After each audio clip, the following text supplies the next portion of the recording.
The man they saved, 100 to 1,000 words.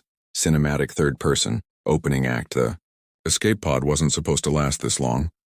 Captain Derek Miller had stopped checking the oxygen gauge 3 days ago. The numbers only made the waiting worse. He floated in the dark, strapped to a seat designed for 72 hours of life support, now running on fumes and failing recyclers. The battle that killed his ship, the Constellation, was a week behind him. The rescue that should have come never did. He'd made peace with it mostly. Then the light changed.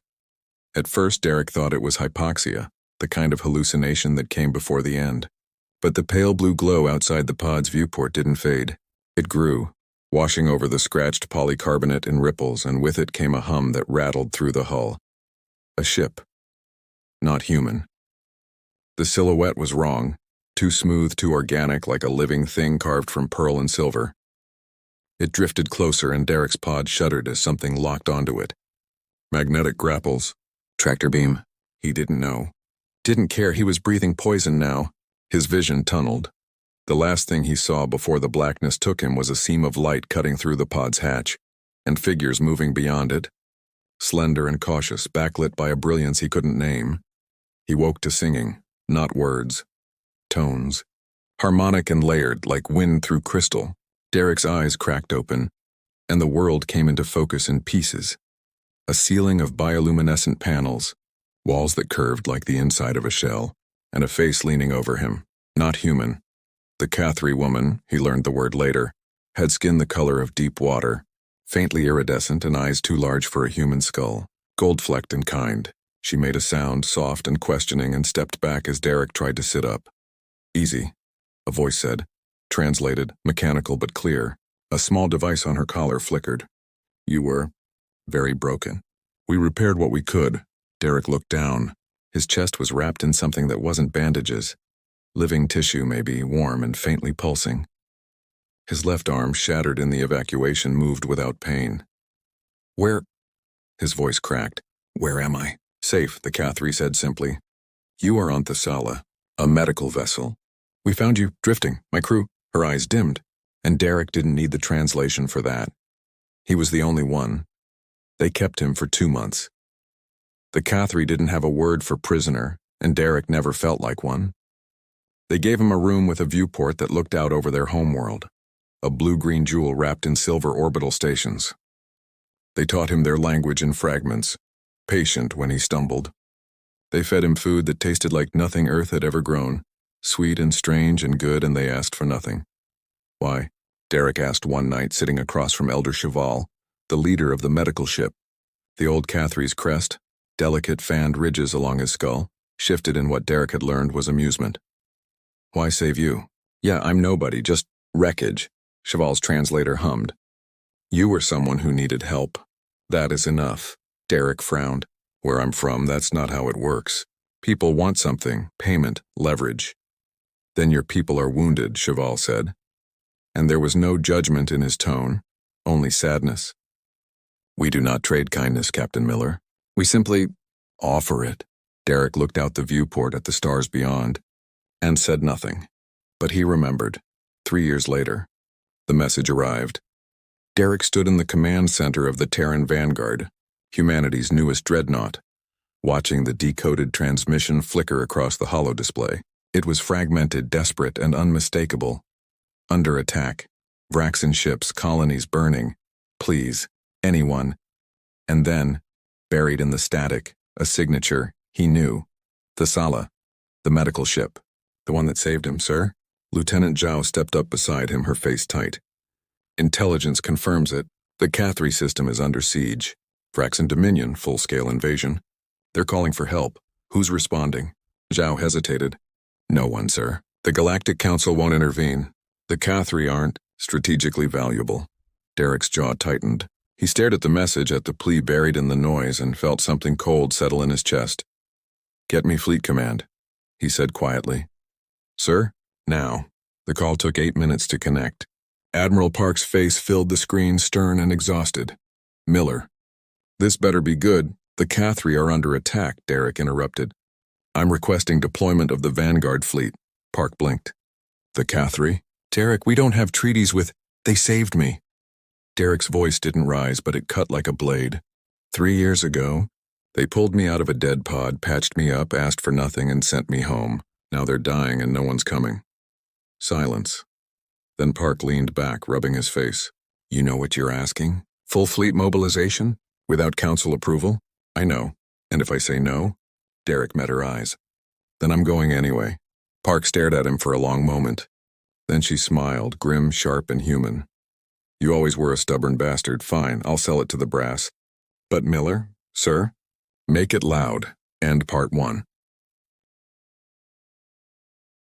The fleet answers. 51,000 words. Escalation and mobilization. The galaxy watches. The Vraxen didn't believe in mercy. Commander Threxus stood on the bridge of the Devourer's Maw, watching another Cathri colony burn on the tactical display. 18 worlds in 6 days. The resistance had been disappointing. The Cathri had ships, sleek, beautiful things, but no teeth. Their weapons were designed to disable, not destroy. Their tactics assumed negotiation. The Vraxen assumed dominance. Status. Threxus rumbled, his scaled hide gleaming under the red combat lighting. Colony 7 is pacified, his second reported. Survivors are being processed for labor conscription. Orbital defenses neutralized. Casualties negligible. Threxus's jaw split in what passed for a smile among his kind. And their distress signals? Still broadcasting. No responses detected. The second hesitated. The Galactic Council has issued a formal condemnation. Words. Threxus waved a clawed hand dismissively. The Council always condemns. They never act. The Cathri are alone. He turned back to the viewport, watching fires spread across the colony below. Alone was where the Vraxen preferred their prey. Behind him, the communications officer stiffened. Commander, we're detecting anomalies at the edge of the system. Threxus didn't look up. Define gravitic distortions. Multiple signatures. Large ones. More Cathri reinforcements? No, sir. These readings are... The officer's voice cracked. Massive. And they're not Cathri energy signatures. Threxus turned slowly. On the display, space was tearing. The first ship that emerged from slipspace was a Titan, 3 kilometers of angular, predatory steel, bristling with railgun batteries and missile ports, its hull painted in the charcoal gray of Terran military doctrine.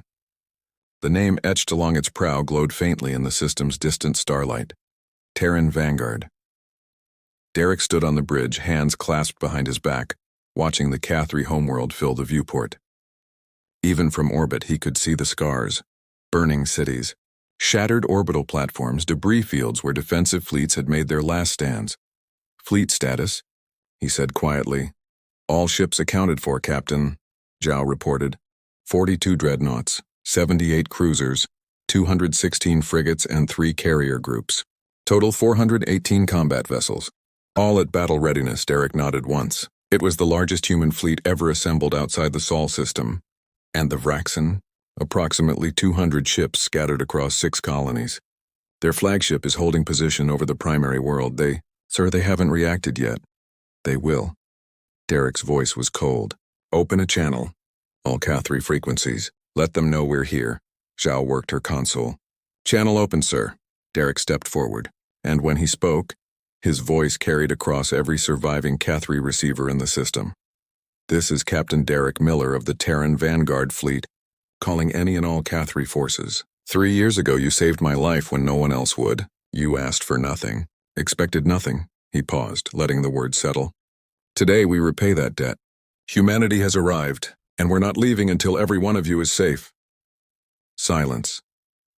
Then, crackling through the static, a voice, elderly, trembling, but alive. Captain Miller. Derek's chest tightened. Elder Cheval. You came. Yes, Elder, we all did. A long pause. Then quietly, why? Derek smiled, though no one on the other end could see it. You told me once, kindness doesn't need a reason. You were right. But humanity has a saying. You protect one of ours, we protect all of yours. Another pause. Then Cheval's voice thick with something that might have been tears. Thank you. Derek closed his eyes briefly. Then he opened them and the warmth was gone, replaced by something sharp and unyielding. Zhao. Battle stations. All ships, aye, Captain. Across the fleet, alarms sang. Weapons systems hummed to life. Fighter bays opened like the mouths of predators. And the Vraxen at last noticed. Threxus stared at the tactical display, his claws digging into the command console. 400 ships. Where did they come from? He hissed. Unknown, Commander. They're broadcasting in Galactic Common now. They identify as human. Threxus's eyes narrowed. Human. The primitives from the Sol backwater? Yes, Commander. But these readings, the officer's voice shook. Their ships are advanced, military grade, and their formation, it's precise, coordinated. Threxus pulled up the data, scanning the fleet's composition. Every ship was armed to the teeth. Every ship was positioned with surgical accuracy. This wasn't a rescue fleet, this was an armada. Open a channel, Threxus said slowly. Let me speak to whoever leads them. The screen flickered and a human face appeared, young by their standards but with eyes that held no youth at all. He wore a gray uniform, crisp and unadorned except for a single emblem, a golden eagle clutching a constellation of stars. I am Commander Threxus of the Vraxen Dominion, Threxus began, forcing calm into his voice. You are interfering in a lawful annexation of unaligned territory. Withdraw or what? The human's voice was quiet. Dangerously so, Threxus bristled. Or we will treat your presence as an act of war. The human tilted his head.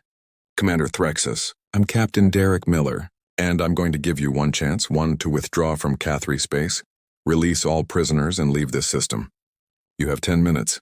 Threxus laughed, a harsh, grating sound. You think you can dictate terms to the Dominion? We outnumber your kind 1,000 to 1 across the galaxy. Your fleet is impressive, human, but you are one species. We are an empire. Derek's expression didn't change. 10 minutes, Commander. And if we refuse? Derek leaned forward, and for the first time, something cold flickered in his eyes. Then you'll learn why the galaxy should have been more careful about ignoring us. The screen went dark. Threxus stood frozen for a moment. Then he turned to his weapons officer. Arm all batteries. Prepare to... Commander! The sensor operator's voice cracked. The human ships, they're moving. On the display, 418 warships surged forward as one, and the Cathri system lit up with the fire of Earth's wrath. End Part 2.